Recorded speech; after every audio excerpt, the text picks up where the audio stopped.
All of his co-workers were gone. What could it mean?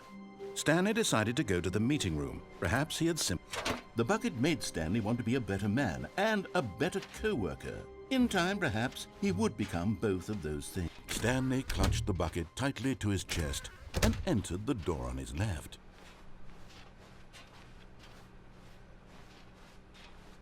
Still no one was here.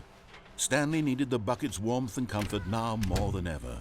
Perhaps his boss's office. Coming to a staircase, Stanley and the bucket walked upstairs to the boss's office.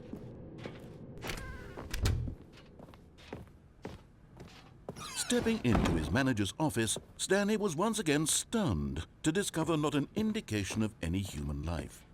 Crushed by the weight of this revelation, Stanley may have broken down into an emotional dump, but Stanley guessed the correct code by sheer luck. Was it that the bucket knew all along? Was the bucket guiding him? Yes, this is certainly the most logical explanation.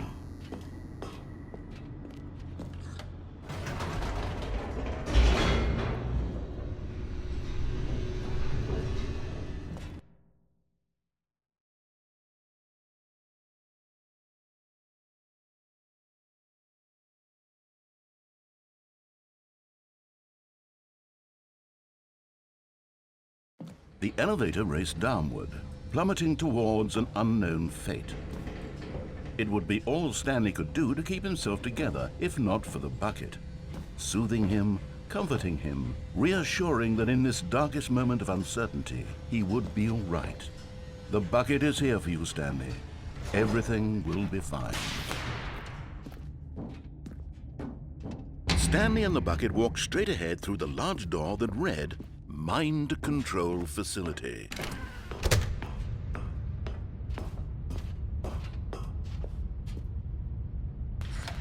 The lights rose on an enormous room packed with television screens. What horrible secret did this place hold? Stanley and the bucket both wondered to themselves.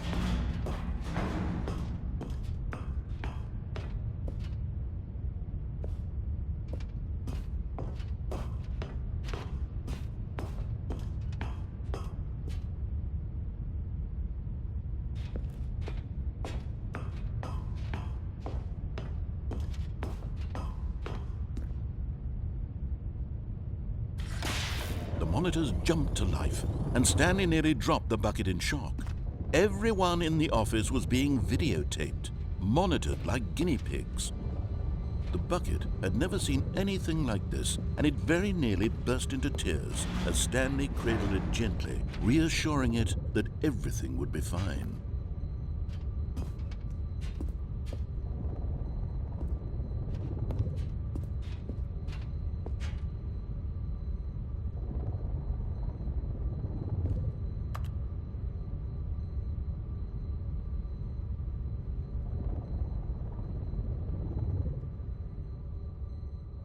But just as Stanley was about to proceed further into the mind control facility, he tripped and fell over the railing and into the dark void below. Thankfully, he fell directly onto the bucket, which safely cushioned his fall. Now, what to do next? Stanley wondered. Stanley and the bucket could find no way out of this enormous pit, and so eventually they decided that the best thing to do would be to simply get comfortable down here. So they set up a little couch and relaxed. It really wasn't so bad down here, a bit cold perhaps. After some time had gone by, they installed a few shelves as well, and a sort of kitchenette that was useful for when the bucket was craving paninis.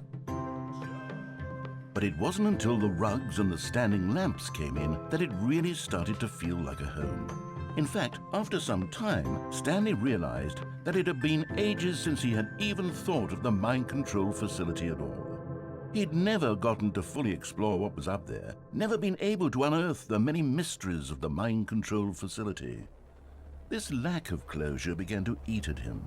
Soon he was dwelling on his regrets, and the state of their home slowly decayed as Stanley became withdrawn and neglected the cleaning. It unsettled the bucket deeply. Stanley wasn't usually like this. The bucket tried to reach out to him again and again, but to no avail. All Stanley could think about, all he could talk about, was going back, doing it over again, staying on the path. It was a mistake to leave the path. It was a mistake. It was a mistake. I need to do what the narrator says. I need to see the true ending. This made no sense at all to the bucket, which was simply trying to live its life down here as comfortably as possible. Yet Stanley was inconsolable. This isn't an ending. This is just a hole in the ground. The bucket sighed. True, it wasn't an ending. But it's where we happen to be. And maybe, possibly, if we accept the reality of things, maybe this will become an ending eventually. It's what the bucket was counting on. The two of them waited for a very long time.